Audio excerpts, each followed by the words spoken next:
Velasquez. I'm the Alderwoman of the 6th Ward. And we are in the 9th Ward, so I'm joined by my colleagues, Alderman Michael Browning from the 9th Ward. If he could stand up, I don't know exactly where he is right now. Alderman Browning, say hello. We're in his ward. And this town hall tonight is co-hosted with my colleague, Shamim Clark-Hubbard from the 10th Ward.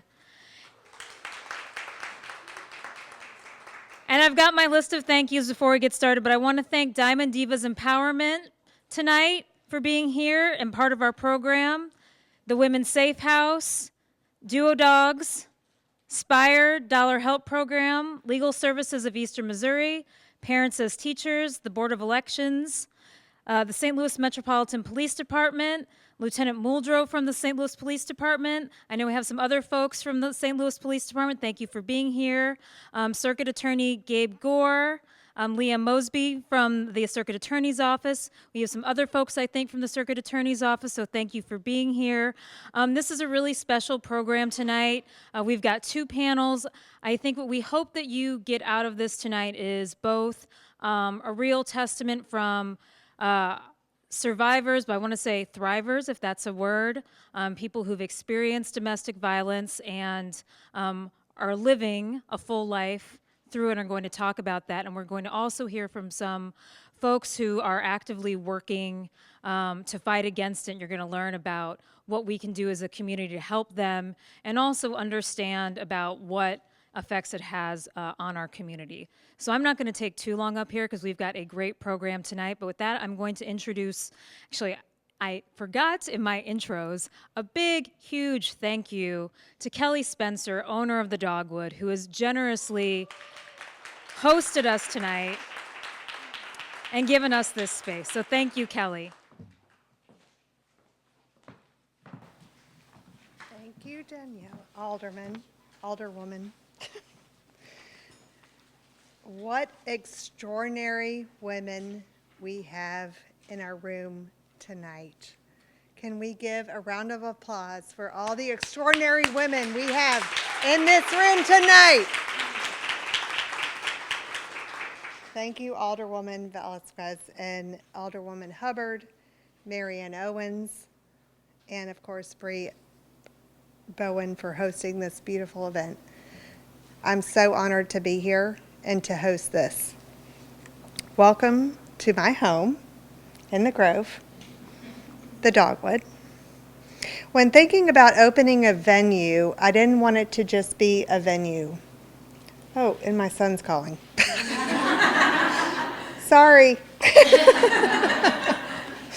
I didn't want it just to be an ordinary space or another venue. I wanted it to be extraordinary. I wanted it to go above and beyond for not just our clients, but our community. And then the community had to play a really big, oh God, he's calling back. The community had to be a really major part of what the plan was, right? So I want this place to be a home, which was my home, because I live here more than my home. My husband's here, he can attest to that. And then a place for everyone. I needed it to be inclusive. I needed it to be a safe place for all people to enjoy any type of celebration. Tonight we celebrate the strength of all the women that have stood up for themselves and have made a stance for freedom for their situation. I see you.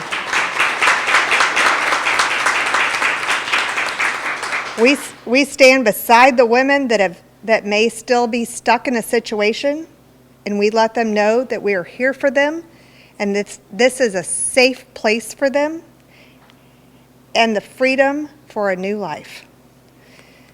There are so many wonderful resources here, and I'm sure you've all been around the room. Thank you all for being here.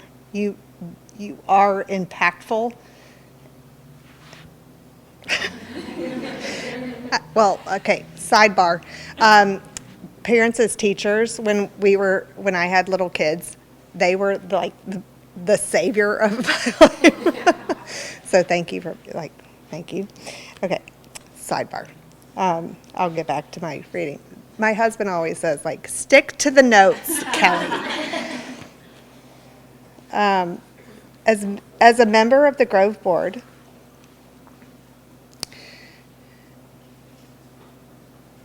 as well as a women-owned business here in the Grove, it's not just about domestic violence, it's about violence in the workplace as well. So it's a bigger picture, right?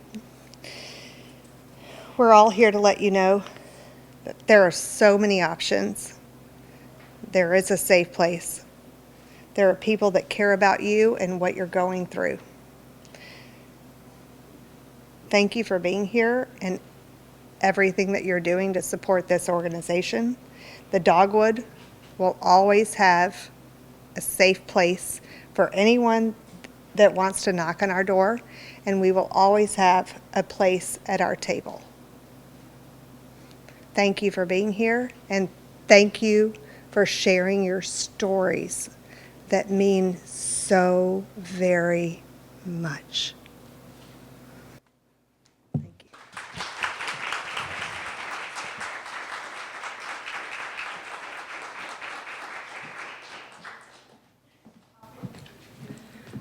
I'd like to give a couple of thank yous. When Daniela approached me and talked about this town hall meeting, I thought it was amazing. I thought it was something that we really wanted to do.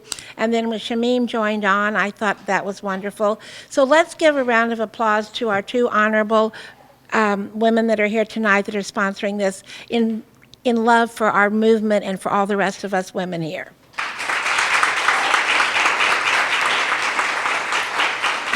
I also want to again say thank you, Kelly and Sean, for giving us this beautiful place. I really don't want to get married, but I'd like to have a wedding here. So if anybody wants to volunteer, I'm here to help you. Okay, all right, okay. I also want to say that I'm really proud to be sharing this moment with the Diamond Divas. We all know it takes a village to make our movement stable and able to serve the women and children that we need. We couldn't do it without partners like the Diamond Divas. So every time we get to see each other, like last Friday, it's always a pleasure. The Board of Aldermen was so generous to recognize both of us last Friday for the work that we do. So sharing this night with you guys, give them a round of applause. It's very special. I've got to be fast because Bree and Daniela told me so. But one other thing, I want to recognize all of my staff that have helped us put this together, and Bree for what she's done as well. So thank you. With that, I'm just going to give you some statistics to think about, and I'm going to talk just really briefly about the Women's Safe House. So some statistics are going to be on the board over here, but I want to talk about some of them. So 10 million people are abused annually. They experience domestic violence in the United States. 1 in 3 women have experienced domestic violence. Missouri is ranked the 3rd highest state in the United States for domestic violence. That's nothing to be proud of. So a movement like ours has to change that. The only 2 states ahead of us are Kentucky and Oklahoma. And if you look at the statistics, 45.3% of women that live in the state of Missouri have experienced abuse, and 35.5% of men. So that's the reason we're here tonight, to change those statistics. So now I'm going to tell you a little bit more about some other things about the Women's Safe House services. So we're a wraparound organization, and we really believe in letting the women leave our facility where they can go out and live a life free of violence and thrive in the world. So we allow the women to stay there an average of 6 months. While they're there, they get case management. We have an in-house counselors, 2 of them. They also receive residential services. They're living in a safe place where we're feeding them every day, 3 meals a day. We have a youth development program. We also have a pet safe house. So right now we've got 2 dogs living there because women will not leave their pets at home. And we were having call after call. If I can't bring my pets, be it dog or cat or turtles or whatever, they wouldn't come. So we made a change in that. So we really wrap our arms around the women and believe in meeting them where they are with our services. We help them get jobs. We're very, very fortunate, and this is something I'm really proud of, to have written a lot of grants and have the funds to house these women and pay their rent and possibly rent and utilities for anywhere from a year up to 2 years to help them get on their feet and still use all of our services. So 95% of our families that want housing get housing when they leave us. So we're very proud of what we do, but we also know that it takes a village, as the saying goes. All of the people that you see in this room are our partners. They make that happen.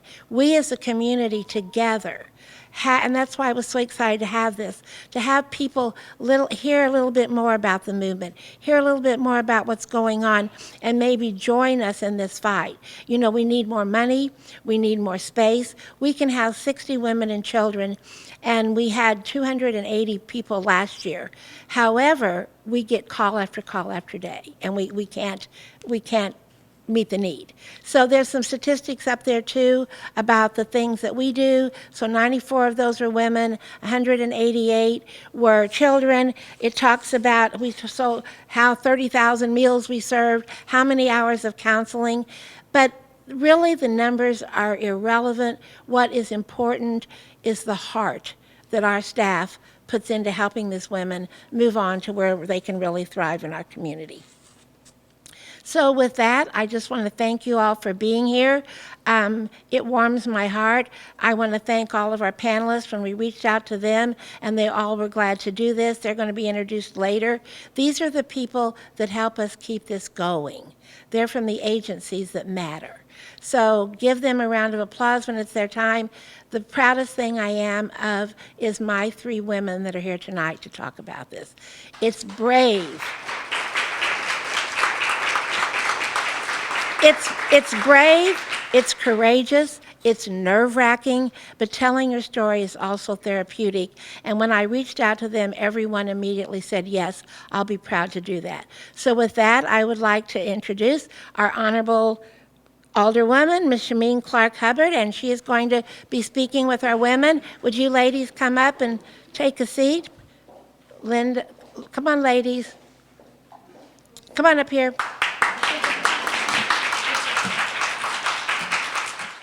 My name is Shameen Clark Hubbard. I humbly serve as Alder Lady in the 10th Ward in the city of St. Louis, which is just northwest and northeast of Alderman Browning. I kind of give him a hug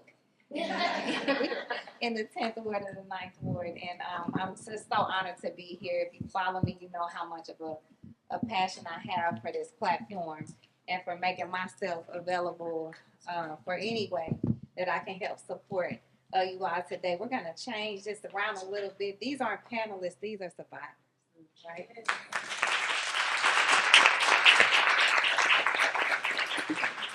You want to give them time to take a deep breath in and out and center themselves and hold themselves and know how valuable they are in this space and their stories and their testimonies and how they will reach someone that none of us could reach. As much work as we do in this space and any other space, none of us could reach people the way survivors, other survivors, future survivors, the way you all could. So we honor you all. We thank you all for the braveness and the boldness to be here today and to tell your stories. Absolutely. And let's give them one more round of applause. Make sure we know that we are here for them. This is safe.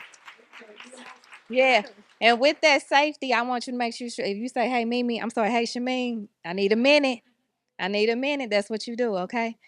Okay, so we'll start first by letting you all, I have your names and I have a little bit about your story, but I think, again, in storytelling, it's important for you all to say that. So let's start let's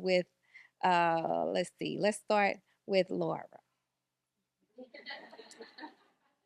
Just, it's important to know that they're in 3 different stages of healing, 3 different stages of survival. And so we're going to start with Laura and make sure that we can project for you all, but just so you know, we're also capturing this so that we can share this information and share these resources and share this healing with others moving forward. So STLTV, if you can make sure you tell me if you need us to change mics or do anything, just let me know. Okay.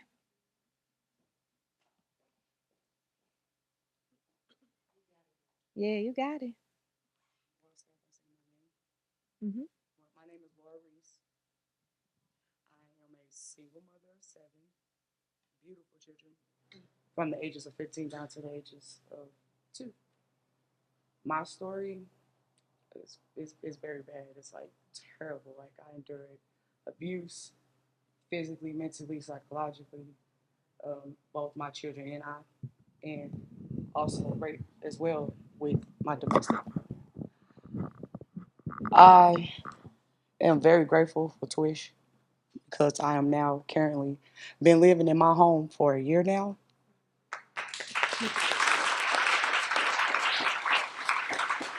Thank you. And also as well, I'll still maintain a job through Twish as well.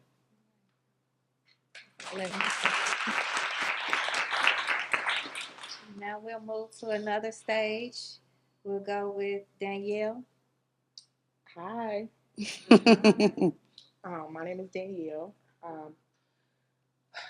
I'm 41. I am a single mother of 3 boys, 2 grandchildren. And what pretty much brought me to the Women's Safe House was me not making good decisions for myself. I'm going to just start off and say that.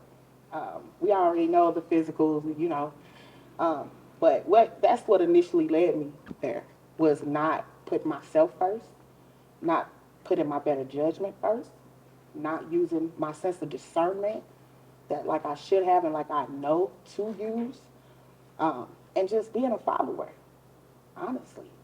Um, the consequences of that led me to be abused. My children suffered. I've been to prison 3 times. I haven't been in trouble in 12 years, thank God. Growing with God. Everybody pretty much wrote me off. My family had life insurance on me by the time I was 16. Just wrote me off like, yeah, it's over. However, God saw different, Amen. still standing, and just pretty much I've been through a lot. But honestly, I'm not even gonna sit here. You guys could probably just imagine, and I don't even want you to, honestly. Just know I went through some things, but I came back,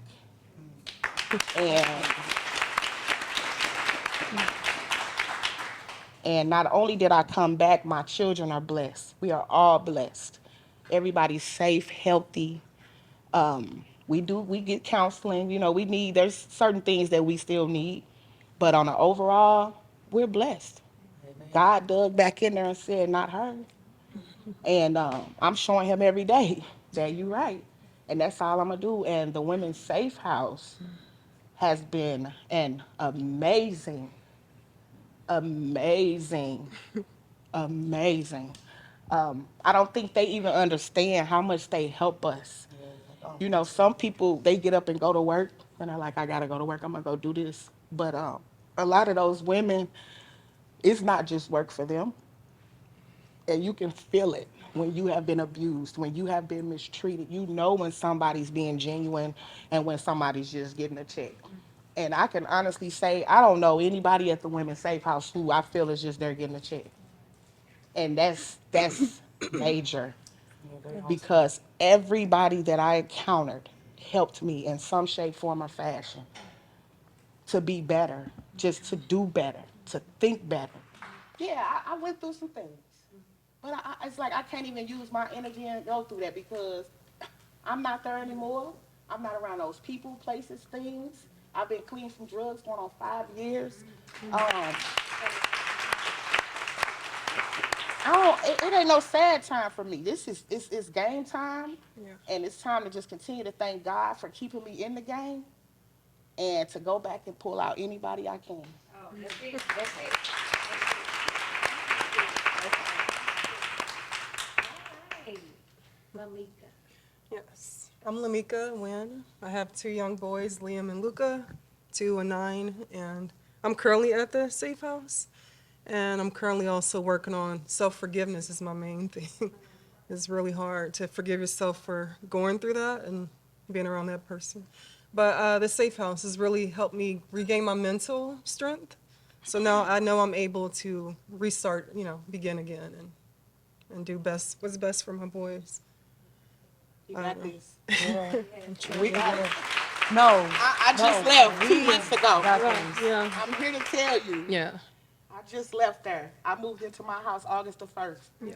And I couldn't have asked for I could go crazy about what the Women's Safe House is doing. Man, If y'all really tell want to be me. honest, We gonna go crazy. and I mean, I'm not even gonna lie to you. Like They just awesome. They just everything they do is just like it's no words can express it. Like there's no limit to nothing. It's like you say the sky's the limit. They above that and beyond that. Like, I mean, like my kids, I've seen a big transformation in them just from being there. Like my kids will help anybody. They're the most kind, respectful kids you could ever meet in life, and then they just made it a lot better, a whole lot easier for me. And then me mentally kept me together. It was like, I know, and they love them. They call everybody their family, and they're like, it's just being a year out, completing the program, it's just a blessing. It's a blessing. I wouldn't have it no other way.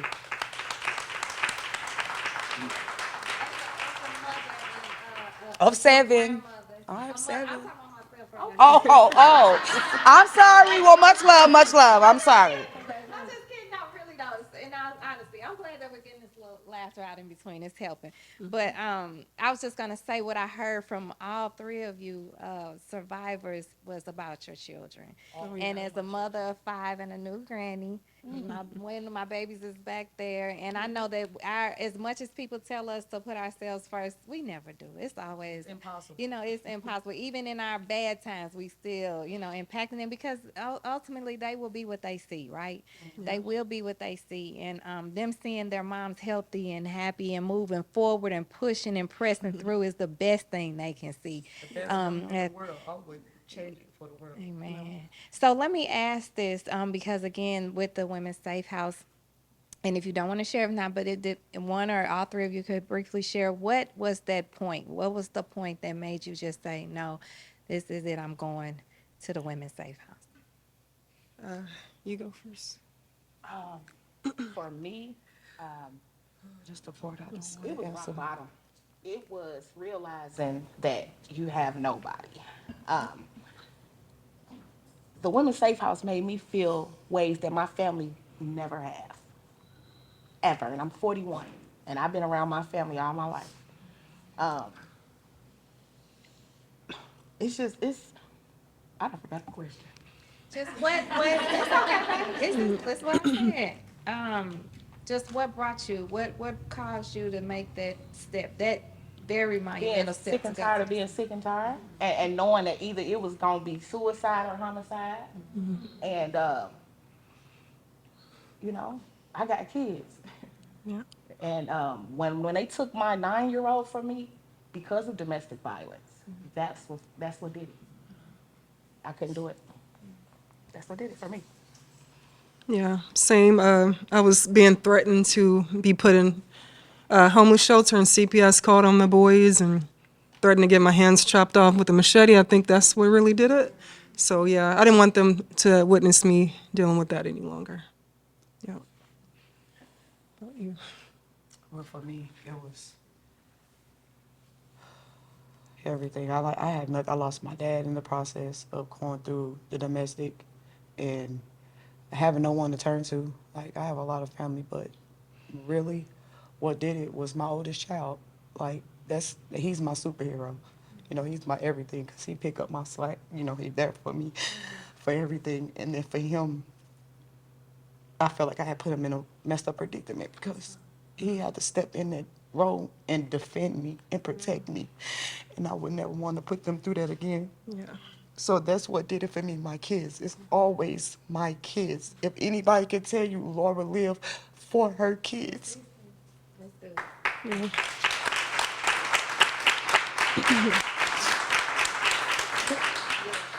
And they're living because of you. They're living through you. They're your testimonies, right? We're living because of God. Amen.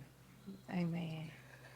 So let's talk about the transition from when you stepped foot into the Women's Safe House to now in your 3 different stages. What resources, and we do have plenty of resources here, and I want to make sure you all are sharing, our guests are sharing that as well. But what resources, what steps, what programs, how many hugs? Was it the pets? Was it the food? This good food that you all All get of the to above. Yeah. So just share I'ma with us just some get of the straight to things. it, Okay, everything. Go ahead. Let's Straight get to it, everything. Like it. What else? It's nothing. I mean, yeah, help me out, sister. Help me out. Because it's basically nothing. Like me personally, I'm sorry. I'm starting to finish me on my statement. Legal services, like help me. I like now have been granted my order of protection for me and my children till the year of 2026. So that's like the cherry on top. The cake, the batter, the mixture, and all that already get all together is the STEPS program. Miss Shantae, my amazing. Miss Tina, oh, lovely. Miss Asia, Miss Marianne, like everybody, they had their part. And it took a village. Yeah. And that was our village. We came in, me and my kids, head first, like, what we gonna clean, what we gonna do, you know what I'm saying? Like, this is what we gonna do to make us get through this. And that's what we did. We went in positive. Just to know that we just was not finna go back to the domestic or worrying if we gonna wake up to somebody over our head with a hammer or something, just to be safe.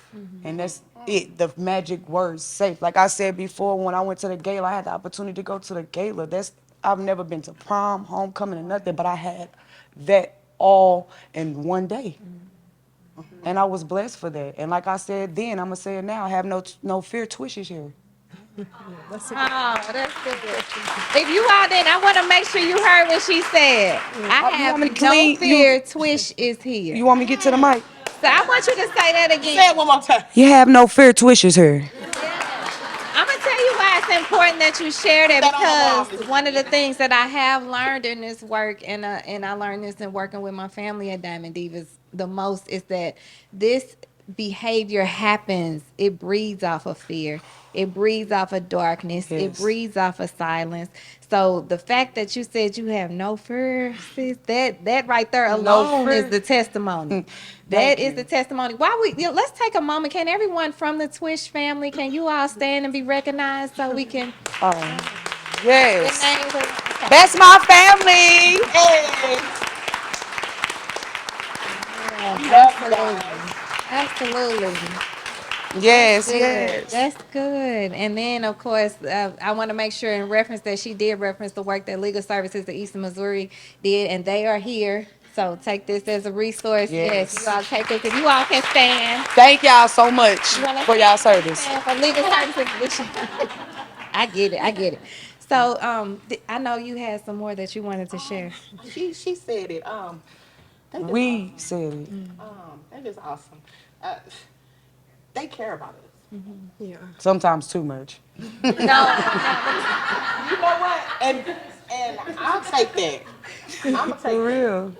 They care about us. They really do. You can just tell when they come to work, you see it. The way they carry themselves, the way they dress. They come to work ready to just help us and love on us. They take everything serious. Like you can just tell. I can tell.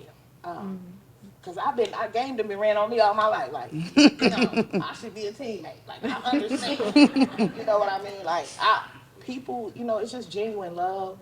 I mean, Miss Marianne, she walks through and she's always clean too. Oh, well, she's stepping, baby. I'm gonna go ahead and shed light on Baby. that. I'm gonna shed light on that because hey, the CEO be clean. She do. And she do.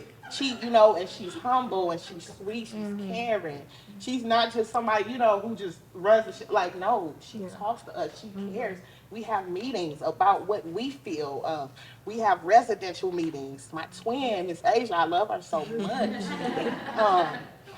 We had a whole West Side story.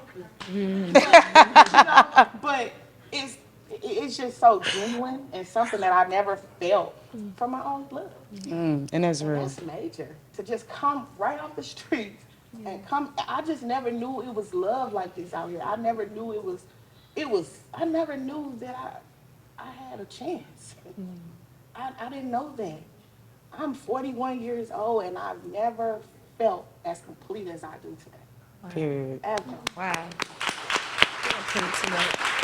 Go, sis. Go, sis. Clock that tea. Speaking about that, the groups has helped me the most, I think. Because the Yes. fellowship with the other women, hearing other people's Yes. stories and how they got through it, that's powerful. Because it lets me know I can get through it. Absolutely. I'm still working through it. Because when I first went in there, I wasn't talking to nobody. Yeah. I didn't want to, share my story because it was too painful. Yeah. It hurted, but I learned through them to get through it, you got to talk about it.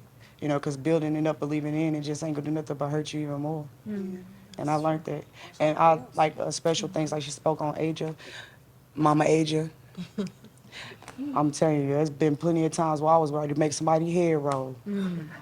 But if it weren't for her, I'm telling you, I don't think I would have made it all the way through. Wow, that's I Because wouldn't really, have. she had my back. different. She really did. Yeah. So here again, that speaks to the seclusion, the division, that is caused through domestic violence, Yes. and how you will then cling to that fellowship and cling to that story being telling. That's why I wanted you all to know how valuable and measurable your impact you're gonna make tonight. Y'all's gonna save lives. You all's lives I have hope been so. saved for others, right? Yes. And so, since we do have a little more time left on the panel, I want to ask another question in that vein. If you could speak to a sister, a brother, men, women, children, there's so many different victims that become survivors of domestic violence. If you could speak to them right now, just, if you could say one thing, you got to catch them right. If you could say one thing to them, what would you say to them? Love yourself more than you love them. That's, yeah. That's it.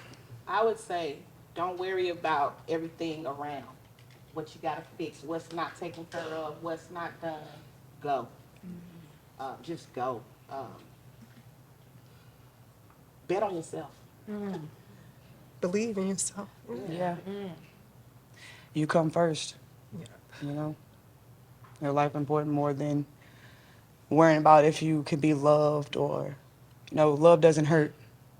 It shouldn't have to hurt. And if it does, get away. Before it gets worse, It gets worse.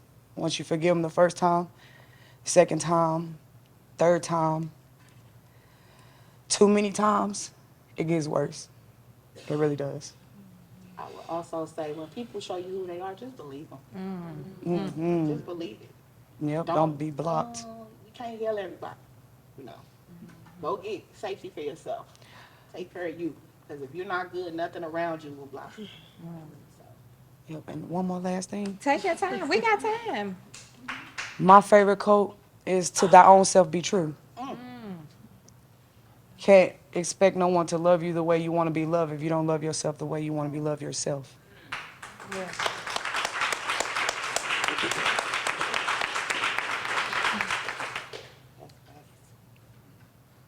So, let's take another deep breath. I took mine, you late. I beat you to the punch. I woosawed already. Yes, yeah. So, we definitely have heard and shared today, this evening, in this space, and I thank you all for that.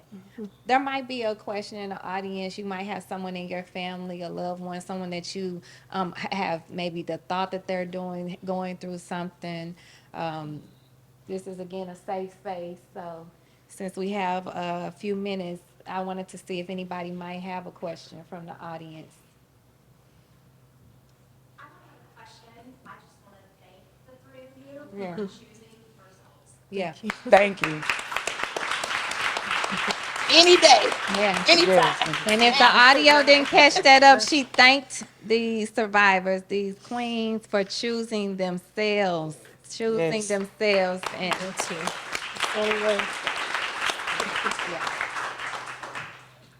want to say one thing.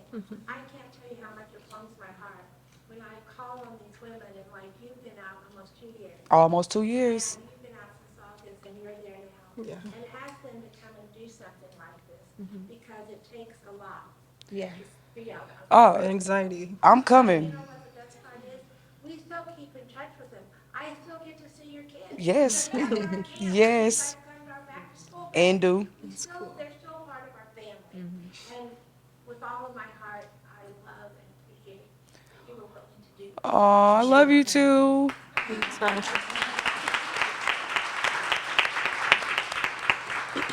Okay, well, did you guys have, well, let's thank them again.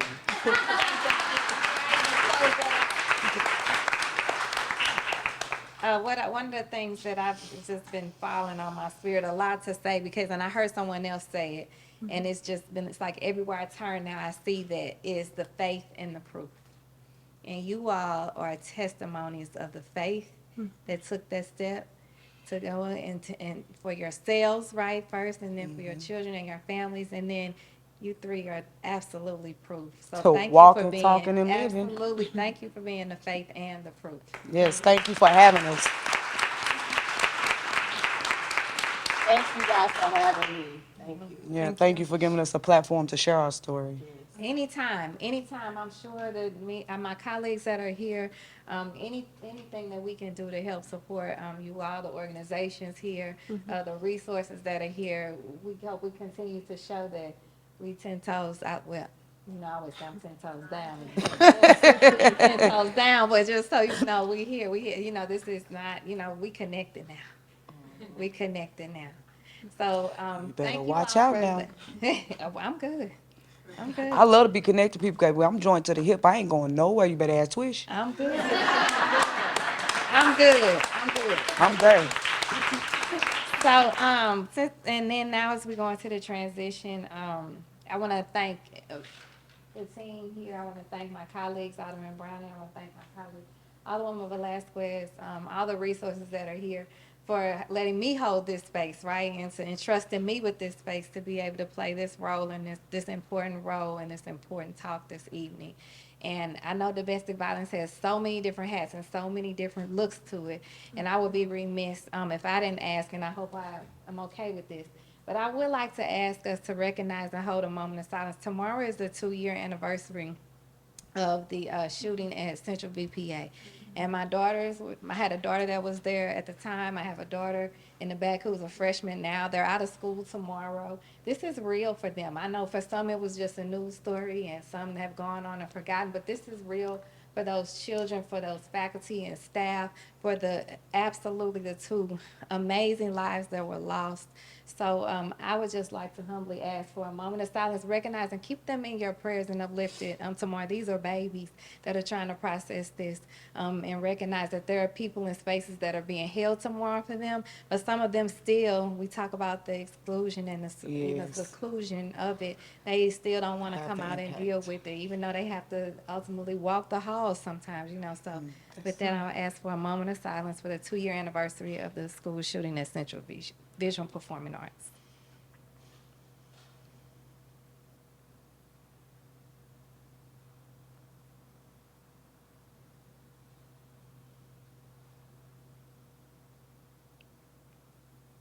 Thank you.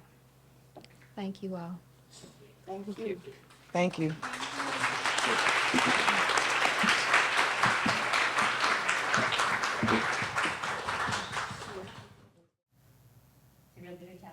Everybody, welcome. Thank you. So we are in our second panel tonight. So thank you all for being here, and thank you to the panelists. So I have on my script that I'm going to do the introductions, but I'm not going to do it. I'd like to have you do the introduction. So what I'd like for us to do in this panel is for us, you all do the work, right? In our first panel, we heard from folks who've experienced domestic violence and what that is like. But you all are on the front line, so if we could just go and we'll start here with Detective Hayes. You could just take a couple minutes, tell the audience who you are, what organization you're with, and a little bit about yourself and what you do. talking about minutes, maybe seconds. I'm Detective Hayes with the St. Louis City Police Department. Yep, it's on. I've been on for about 6 years. I've been a detective for 3 years, and I've been a domestic violence detective for 2. Is that on? Sure. I am Asia Bowie. I am the Director of Residential Services at the Women's Safe House. I've been with the Women's Safe House for going on 4 years. I've been in the human service field for 23 plus years, telling my age. So, it's me. Hi, good evening. My name is Laura Halfman Morris. I'm a social worker and a co-manager of our family law unit, Lasting Solutions, at Legal Services of Eastern Missouri. I've had the privilege of being there for about 10 years, and before that worked in housing. Just grateful to be here. Hello, I'm Rondalyn McDonald Harris. I am a prosecutor with the St. Louis City Circuit Attorney's Office Special Victim Unit. I've been there for a few months now. Prior to that, I was a DV prosecutor in Franklin County. Prior to that, I had the privilege as well as being a dark detective for St. Louis Metropolitan Police Department for about 14 years. Hello, everyone. My name is Nora Mosby, and I'm a member services specialist at the Missouri Coalition Against Domestic and Sexual Violence. It's truly an honor to be here with you all tonight. That first panel blew my mind. They were so incredible. You all were a tough act to follow. But I just really, really appreciate the opportunity to be here and talk about an issue that I know is near and dear to all of our hearts. So. Hello, my name is Brandy Jelks. I'm with Diamond Diva Empowerment Foundation. I am the program director, and we have been around for 11, we're in our 11th year. We provide housing, stability is the main thing, and an array of services that support, and these are my partners up here. So we thank you guys for having us as well. Well, I think I'm going to start with you on the end over here. Maybe we'll go in reverse direction. But I think, can you talk a little bit about the services your organization provides? Yes. So when we started Diamond Diva Empowerment Foundation, we started off servicing all the shelters with our Love Package program. And when we were going in those shelters, we saw just different things that were needed and questions that were asked about how do we get out of shelter? How do we, you know, what is our next step? So, and I understand, so you guys can only house, shelters can only house so many. So we came up with a program where we're not a brick and mortar. So what we do is we help with first and last month's rent. And then recently through our CVI grant that we received through the city of St. Louis, we have emergency services to extend what Alive is doing because it doesn't look the same for everybody. And if there's not a bed in one of those shelters, such as Women's Safe House, what happens to them? So that's what we do. We just recently opened up our counseling center. We have an educational program. Like you said, it builds the sisterhood or the survivorhood, whatever that looks like for individuals, along with financial literacy and life skills that will help them maintain and establish on as they walk their journey of surviving, right? So that's what we do. The Missouri Coalition Against Domestic and Sexual Violence is a statewide coalition, and our members are domestic and sexual violence advocacy organizations located throughout the state of Missouri. So we're actually not located in St. Louis. Our office is in Jefferson City. And our role is to kind of collect all of the passion, the energy, the expertise of our membership, and share that power and advocate for positive public policy change to, like Marianne said earlier, we are stronger together. We are a powerful movement, and so we provide alliance building opportunities, so we have that time to share knowledge and share expertise. And we also are here every day to support our members, so people who are doing direct services. That's what we do in terms of providing technical assistance, publications, trainings. So we represent kind of the collective combined efforts of local advocacy organizations located throughout the state of Missouri. I've been at the coalition for 7 years now, and before I worked at the coalition, I spent 14 years as an advocate here in St. Louis. So even though I'm a little more removed now, working kind of at a statewide level, my perspective's different. But I just know what a special community this is. And I feel like being a little removed, I can have the perspective of noticing all the incredible, innovative services that are being provided to survivors here in St. Louis. And I have no other word but to say it's truly inspiring. Like, you're doing pet shelters and providing rental assistance and providing help with evictions. Like, it's incredible the amount of wraparound comprehensive services that are available in St. Louis. And I get to witness that, and it just is so inspiring. So I am with the St. Louis City Circuit Attorney's Office. So of course we are prosecutors. We hold defendants accountable for the crimes they commit. Specifically, I'm with the SVU. So we prosecute domestic violence, sex crimes, child abuse crimes that happen within the city of St. Louis. But even more than that, we really partner with our victims to make sure that they have a voice in the process in which they go through. As we know, going through trial, going through the criminal justice system is not an easy process. One thing that I do love about the Circuit Attorney's Office is that we make sure that our victims have a voice in the process. We make sure that they are heard. We make sure that we partner with them and that they feel empowered to go through the process. So what we do is we give them immediately a victim advocate so that we know that they have resources to go through the process.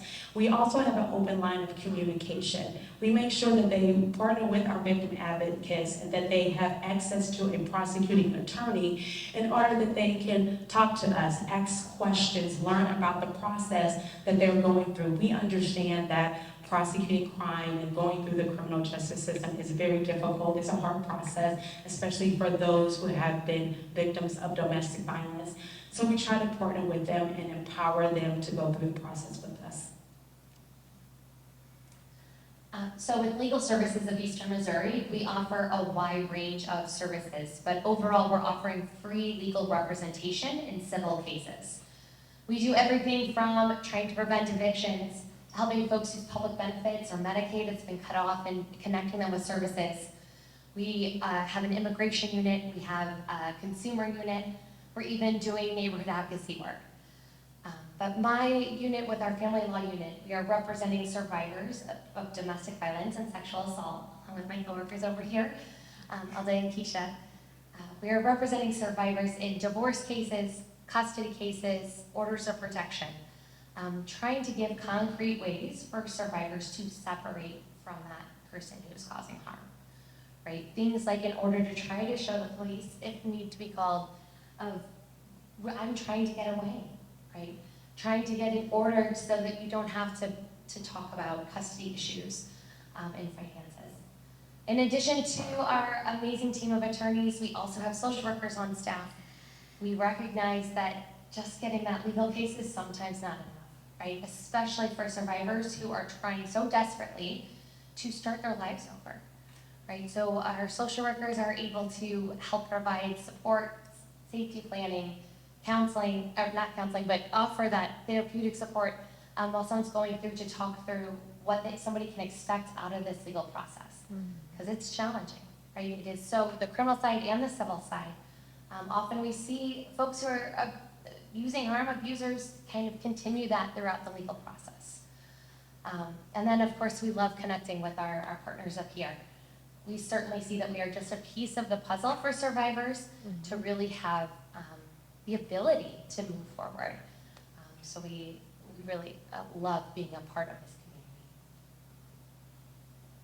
community. I can say this with my whole chest. We have the best program, bar none. I'm really proud of the Women's Safe House. It's not too many places that a person can go to in any situation that will cater to you and your uniqueness. One of the myths about domestic violence is that it's all black and white, or it's only one be all, and it isn't. It's completely array of a rainbow of every sort. I love to use the color gray because it's different shades of gray. And at the Women's Safe House, we provide stability to your uniqueness. That's through programming such as case management, and case management in itself looks completely different on each individual person. That's legal advocacy that looks completely different on every single different person. That's residential services, which looks completely different on each and every person. One person's need is not also the next person's need. And I think that sometimes that's the caveat that we most places kind of miss. But at the Women's Safe House, it's not missed. Everyone is treated exactly as who they are, and that's a special individual that's made by God. And also children, children's services and what we do with the children, because they are secondary victims, right? Secondary survivors. And being a secondary survivor means that you have had a lot of experiences at your age that you should not have had, along with counseling and play therapy and other supportive groups and programs that's provided by the Women's Safe House. We rock it out. We make sure that our families that we service are just our families, and that's how they're treated. So, Detective Hayes again. So I was gonna say, to your point, it is illegal to evict somebody for domestic or sexual abuse. And if you need that statute, I can send that to you. Yeah.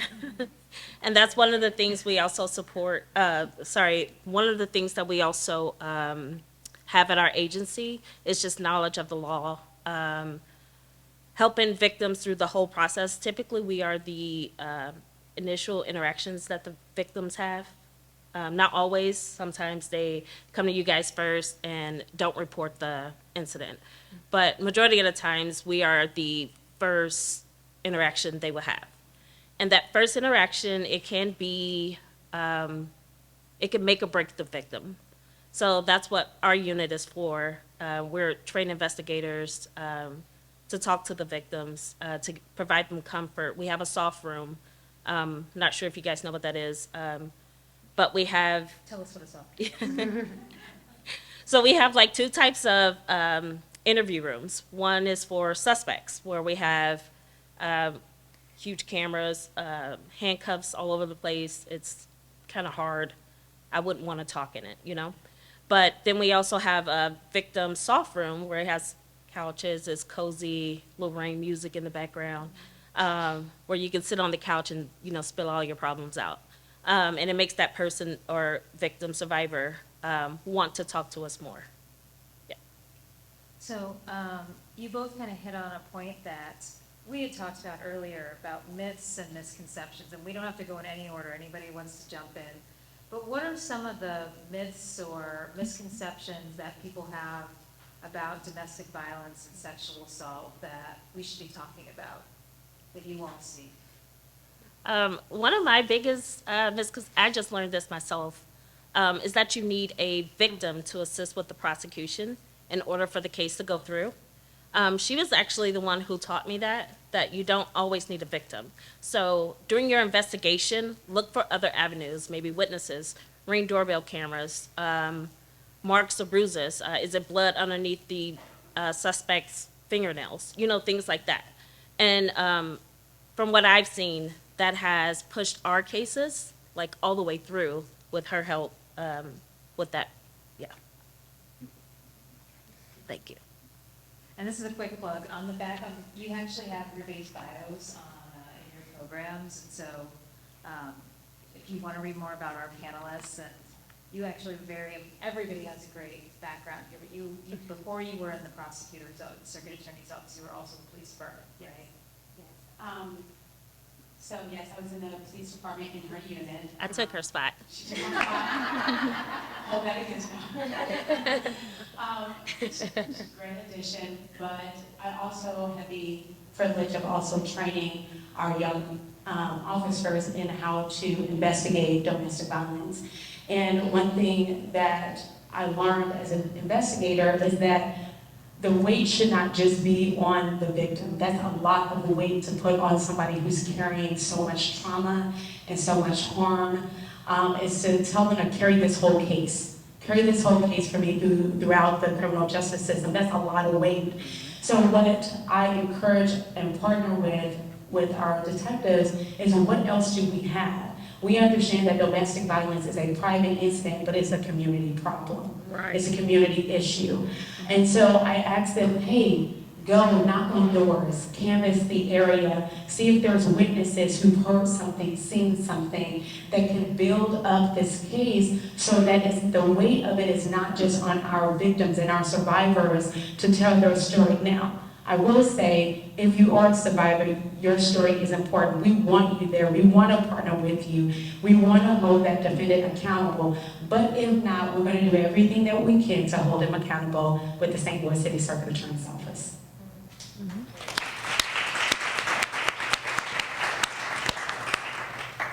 I think another myth I just want to lift up is that a DV survivor looks a certain way. Right.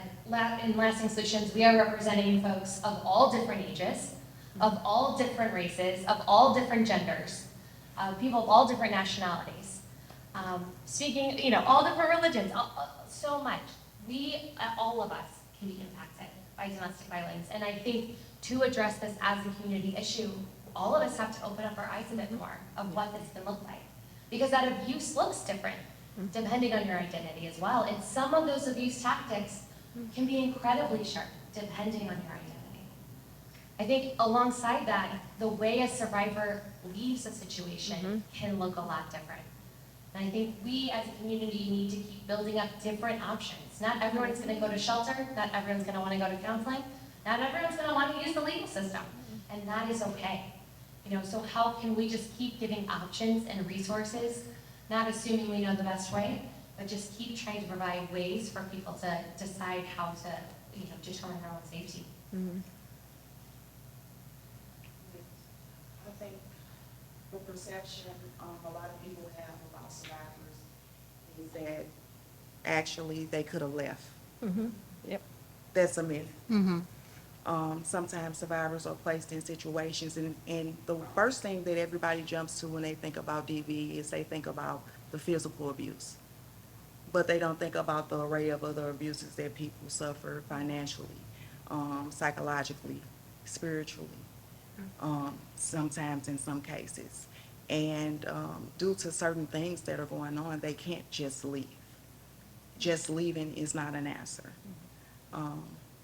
And I think that that myth needs to be understood, that that's exactly what it is, a myth. And we know statistically it takes a woman, a survivor, 7 times before she actually leaves her abuser. Or him. Right? And it's more, and it becomes, and you are the experts, but it's more dangerous, becomes more dangerous when a person does leave, right? I mean, Absolutely. The most dangerous. Yeah, that's the most dangerous time. And again, when you think about all the different forms of abuse, just think about this. We laugh. Some people laugh. You see Facebook posts that are like, I hate him or I hate her, and they're like going in on a person. And people stroll by and they laugh, but that's a form of abuse. That's a form of abuse. A person having most of the financial power in the relationship. You leave, you're going to have gas, you're going to have money to pay your bills, you won't be able to take care of your children, you won't be able to take care of yourself. That's control. If I leave this person, I will not be able to provide adequately for me and my children. I don't have a way of being able to feed us. That speaks volumes. So when you're making decisions about leaving, you have all of these things. It's not that dry cut, like they could have just been left. No, it doesn't work like that. It doesn't work like that all the time. And I'm a witness to that. It doesn't work that way. And that's not the person being dumb or not caring about themselves sometimes. It's not all of those things. It's just that this is the best option for me at this moment. And so this is what I have to deal with at this moment. So. And just to piggyback off of that, I heard an employee the other day say, why does she keep going back? She must like it if she keeps going back, right? And when I heard that, in the same breath, she said, she started complaining about her job, right? And then I told her, then why don't you just leave? And then she said, well, I got too much time on here. I can't just leave. I have, it's the same thing. You relate that to domestics. That person has invested in that relationship or is something that's keeping them there. And it's the same thing with like our jobs, if we're in an abusive relationship with our jobs. So you all hit upon, oh, go. Those are very good ones. Just piggybacking off, like, what does that look like when I leave? Like I said, just leave. What does that look like? So it's not easy just to leave. The other one is just, you might have economic status. You might be the breadwinner, different things like that. You still can be abused. So I think got a call from a nurse practitioner. It affects everybody. Yep. It can affect anybody. So that's one of the biggest things. And just piggybacking on, what does that look like? You have to reevaluate, and is it safe? So just everything that you all said is all a cycle. And understanding too, like, oh, well, he uses drugs, or he drinks, but it's about power and control. It's not about the drugs. It's not about the mental illness. It's not about those things that are fueling that, right? But it's about the power and control. So. One thing that comes to mind for me is that I think there's still so much reluctance and hesitancy to talking about domestic violence because it is so traumatic and it is so painful. And there's this idea that if we talk about it, it'll cause more harm. But I want to be really clear that the more we talk about it, the more healing we will do and the more power we can take back. And that there's actually harm in not talking about it. And so this event is really important for me tonight because it's a reminder of how important it is to talk about this issue. So thank you all for having this conversation with us.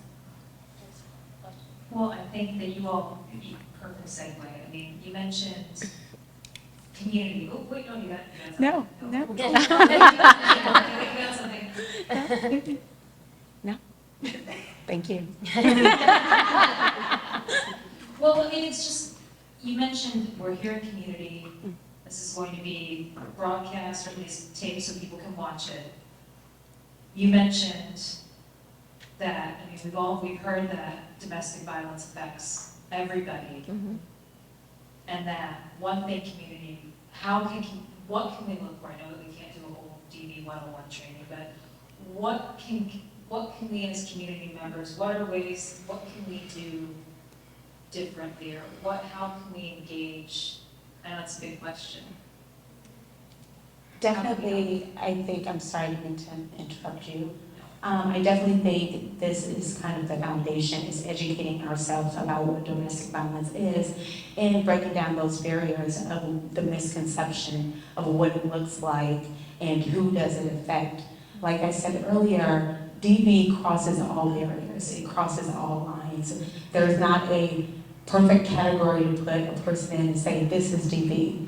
But I think that partnering together and making sure that we hold people accountable, and the reason why I say it's a community issue is because it's kind of that old cliche, like, if you see something, say something. That's important. We understand that a person will stay several times. We understand that it doesn't just affect the victim or the abuser, but it affects the children, it affects family members, it affects friends who try to get involved. I mean, the ripple effects of domestic violence touch everybody, especially neighbors, children's neighbors. If a bullet is fired, that bullet can go anywhere. It can harm anybody. And so one thing that I would say is that as a community, let's stand up against domestic violence. If we see something, let's say something. Let's be the one who's calling. Let's be the one who's taking that recording out. And just in case she does not or he does not want to assist in prosecution, handing over that evidence so that we can hold them accountable and take a stand and say, no, we're not going to accept that, not in our community. We're not going to accept that, not in our neighborhoods anymore. It may be a private matter, but it's going to be a community issue today. Right.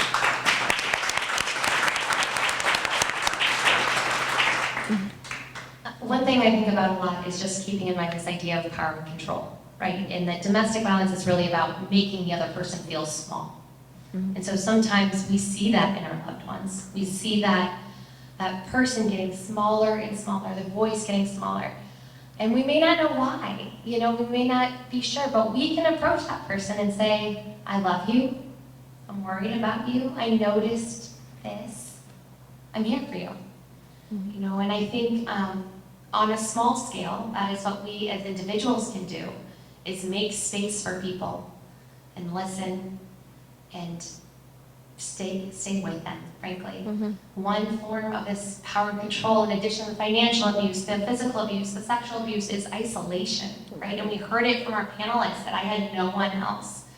And so how can we make sure that that abuser doesn't isolate this person, that they always have someone they can turn to? Right.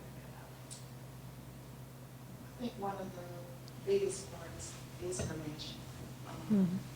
A lot of the times, and we see this at Twish a lot, once the families come in, when you start talking about it and they feel like opening up to say exactly what happened to them, and you ask them to speak from the beginning.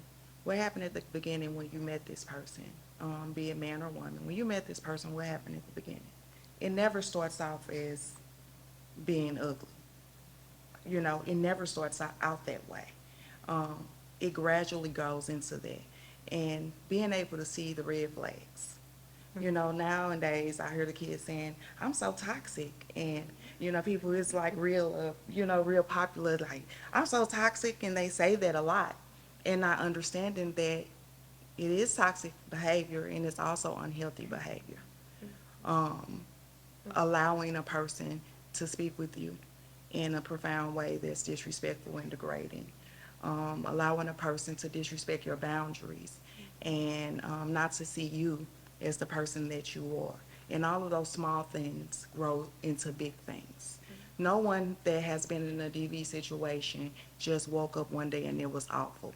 It doesn't usually happen like that. That not even with sex trafficking for the most part. You know, we see a lot of that as well in the shelter, that they come in and don't even realize that they've been sex trafficked. They feel that, oh, my boyfriend, you know, we just didn't have the money and he had me to sleep with X, Y, and Z, and that's what he did, but that was my boyfriend. And then when he started to physically abuse me and hit me, then I knew that, you know, I was in a DV, but they had no clue that, you know, you were literally being sex trafficked there. And it's just the understanding and having those conversations and actually pointing it out, not only to people that are openly stating that they're in a DV situation, but people that don't realize, family members that say certain things around you and you're like, no, that's not correct. A friend that's saying something around you and you say, no, that's not correct. Have you thought about this? Have you took a look at this and what that means? I'm not saying that you'll always be the most popular person at the picnic table doing that. I'm not saying that. However, it's very important to educate people. Speaking of education, I think one of the biggest improvements we can make in our region is educating early on, like in the schools, teaching them healthy relationship skills. Yes. To keep your hands to yourself. Yes. Or if you feel angry, what to do instead of, you know, violence. And I think another thing I would like to see more is treatment for the abusers. Because eventually they get out, right? And they're not really rehabilitated in jail, I don't think. So, like, I would like to see that more as just treatment to prevent it from happening to someone else. Yeah. Like you guys said, it's a community thing. So one thing that Diamond Diva Empowerment Foundation prides itself on is being in the community. We started off in the community and we will remain in the community. This is a silent epidemic.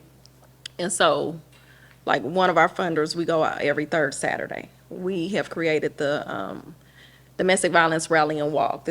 We just had our 4th annual. So those spaces are created to bring the resources so people can, even when people don't feel safe, send a friend, send a family member, send somebody down to get the resources. We had great resources there this past Saturday. So that's one of the things, making ourselves accessible to our community because it's so silent. Well, where do I get help? Where do you find this? You know, different things like that. I believe you can meet victims, survivors, whatever that looks like at that time, anywhere. Right? So we just try to make sure that we're available. We're in different spaces. I'm sure, and I've seen all of my partners, getting out more and doing different things. We're at Pride, we know it affects that community on a whole nother level, especially even down here in the Grove area. Grove Fest, so we go to different festivals. Like I said, we're out in the different communities, because sometimes people can't even get out their community. So sometimes we have to go to them.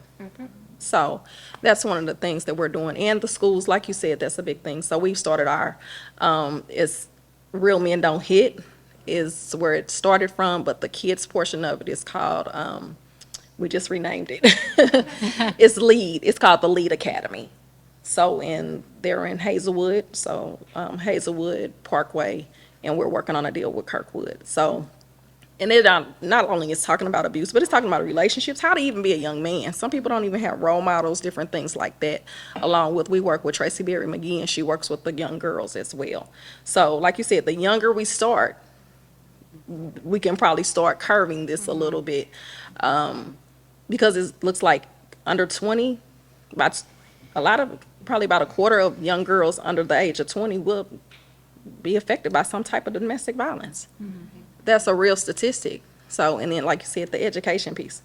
If it's abusive behavior in the household, you don't know that this is not what love is. Because kind of one of the survivors that you guys had speak, my family, she talked about her family and how you guys are now their family. And that's a great thing, because we can pick our family. And you guys picked them and they picked you back. So I want to commend you guys on that. And that's what we strive to do every day at Diamond Diva as well. So, yeah.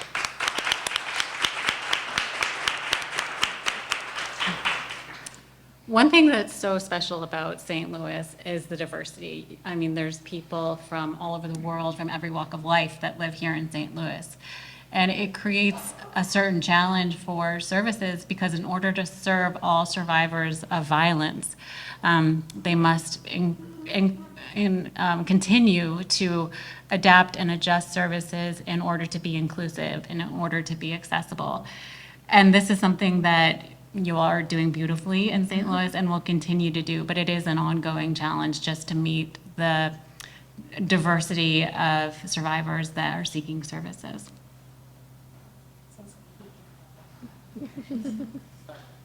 So obviously I'm not a lawmaker, so I'm gonna have to talk about legislation.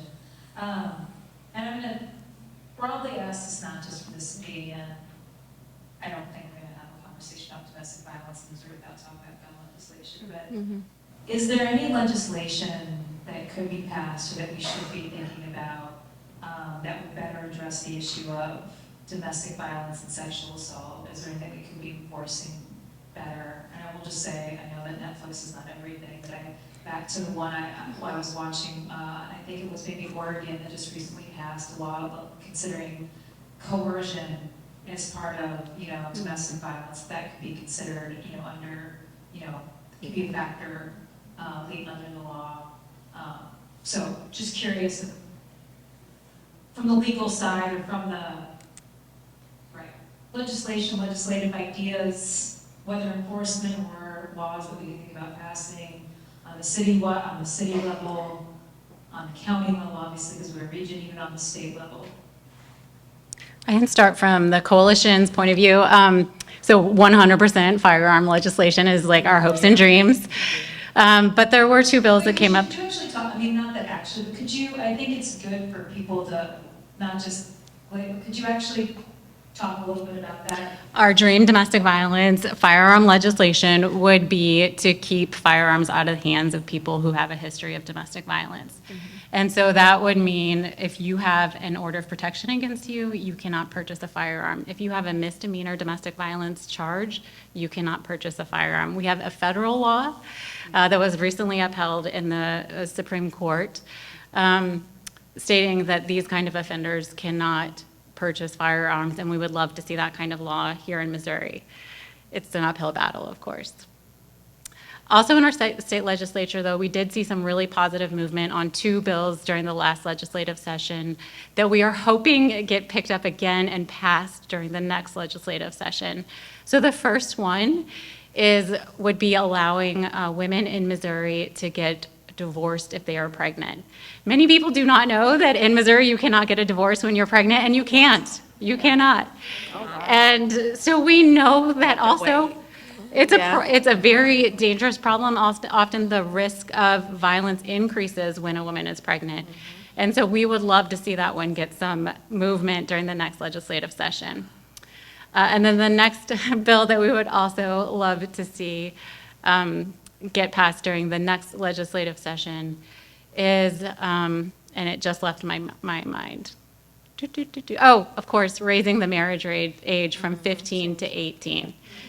So the National Institute for Health just released a study saying that domestic violence increases 3 times for people who are married at the age of 15 instead of 24. And so we know that the risk is real for young people who are getting married, and so we would like to see the marriage age get increased from age 15 to 18 in Missouri.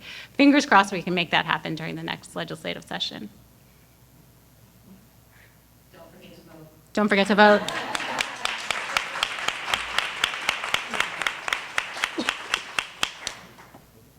Also, funding is a huge issue. Right. More money, please. Yeah. You can talk about that, that's legislatively. Okay, sure.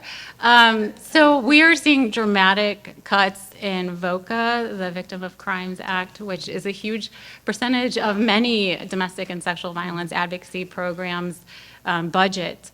Huge cuts at the federal level. And so there is a bill that's been, or an act that's been introduced last July in order to increase the funds that are going to victim services.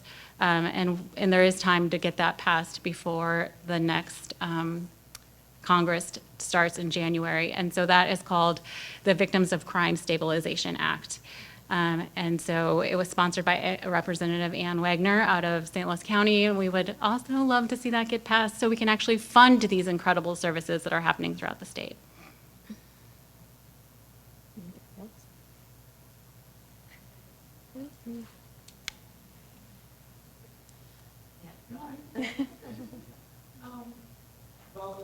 Most definitely. Yeah. Yes, please. But I would also like to see a couple of things happen. If we are gonna have firearms, I feel that a person should have to go through strategic education on firearms. They took that away. There is, I think, to the CCW, for like 45 minutes or an hour, to be able to have a firearm and carry a firearm. But again, I think the lack of education of a firearm is what actually causes most of the damage. Not saying that I'm pro-guns, I'm just saying. Also, I would like to see more education, as we stated before, in schools about domestic violence and the importance of having strong, healthy relationships. Me personally, my DV situation started when I was 15 years old, and it lasted for 10 years. Again, not knowing, not understanding, not being able to see the signs, not having someone to help me spot them and make better decisions, because it's all about decision making. And so I think that if we had anything to be passed, it would be to add that to the school curriculum. Well, I'm on camera. Legal Services cannot lobby. We're a legal services corporation. But we can talk about the impact to clients. And so I can do that. I will say, just to raise up this issue of that you cannot get a divorce with most judges if you are pregnant. It is something you have to state in your divorce petition. I am not now pregnant. We don't ask men if they have gotten anyone pregnant. That would be fun, though. It'd be good to see. What how that conversation would go. And it matters even where it's not just about trying to get a divorce and leave this person. We know that survivors are at more risk often when they are pregnant. We see so many cases where the violence increased when they were pregnant.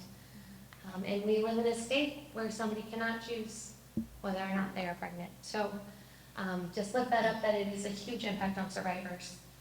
We also see, in addition to just how easily accessible guns are, one huge thing for survivors is just being able to leave, right? Having that financial stability to leave. Do we have housing available for somebody making minimum wage in our city? Affordable housing is a big A one. lot of the larger corporations are making some really beautiful apartments. They're great, but they're you have to make 3 times the rent to be able to rent. And that can be a huge barrier for survivors, particularly those with children who are now trying to figure out how to be a single parent and figure out childcare, which is really hard. So just thinking about these other stability factors of how can we actually just support individuals and parents so that somebody does feel like they have the option to leave. Something I've seen lately in the courts. So if a victim is gonna move forth with the case, having it'd be a law that it's mandated for them to have security back and forth. So that's something that needs to be like part of those cases. I think we've had, I've seen some situations where individuals have been followed and some other things. And I know that's not gonna resolve everything. Even the amount of people that the accused can have in the courtroom to intimidate that victim as they're trying to give their testimony and tell their story. So those are some of the things that there should be some regulations, some laws around as well. So I do agree with that 100%. I will tell you with the circuit attorney's office, if there is an issue or a victim tells us that they do not feel comfortable, we make sure that our investigators are there. We also make sure the sheriff's department now, we make sure that they have a deputy that walks them. If we cannot get a deputy, if we cannot get an investigator, I personally call St. Louis Finest to come and make sure that they are escorted back and forth to their cars. If there is an issue with like the number of people there to support the defendant or like hold up signs and intimidate, if they let us know ahead of time, we do some adjustments and we're able to speak to the deputies and we're able to speak to the judge and let them know what's going on, and we try to get ahead of it. Yeah.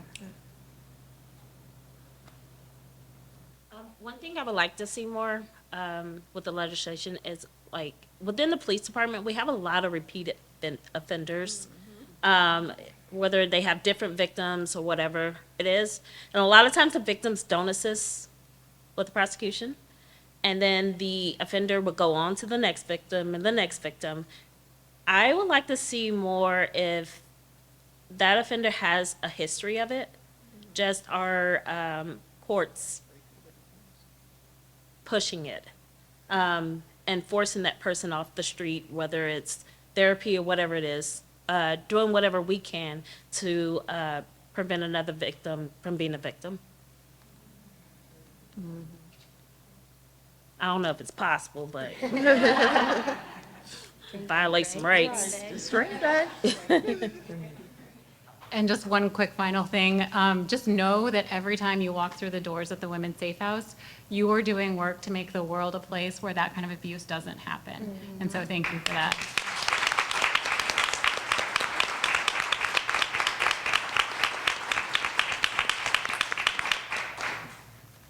Any other questions from the audience?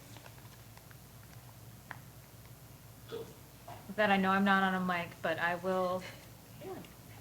Well, no, I'm gonna pass it back to y'all, but I just, I would just like to offer this last moment for any final thoughts. You can share, you can not share, but just, if you have some, and you don't have to, but I think the crowd would, and I would like to, if you've got some just final thoughts, some nuggets of wisdom, but to share with us before we conclude tonight. I don't have anything. I do want to collaborate with you guys more, though.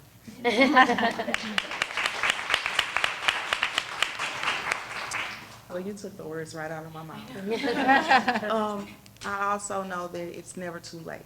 It's never too late to start doing something positive. It's never too late to throw your head in the ring and support our community, for us to support each other, because it is not a one single person fight, it's all of our fight. So. I think we all have an opportunity to help individual survivors working together and to help the entire community and change the system. And so I just thank you for showing up here, for spending your evening and caring about this issue enough to want to change our community. And I hope y'all can just keep fighting to do that. I definitely agree with Detective Hayes that let's continue this conversation. Let's continue this partnership. But for anybody who's out there who has experienced or has experienced domestic violence, you're not alone. We are here to help you. We're here to partner with you. We're here to make sure that you get the help that you need. So do not feel like you're alone. Do not feel like there are people out there who don't care for you. Do not feel like you have to go through this journey alone. I think that domestic violence is such a multi-dimensional issue, and it deserves multi-dimensional solutions, and there is something that each and every one of you all can do. And so just know that by caring and thinking critically about what you can do will make a difference. I would like to thank everybody for this collaboration of coming up here. One of our other mottos, our founder, Eddie Ross, is, Mr. Eddie Ross, is where one agency services ends, another one begins. This work is not for the weak, okay? Because we're always dealing with like our own things, right? But still at the same time, we have to show up every day for our survivors and those victims. So I just, the support, the industry, just like you said, here in St. Louis, I think we got something going. And we're just gonna keep on growing and glowing and being here and being present. So I thank everybody.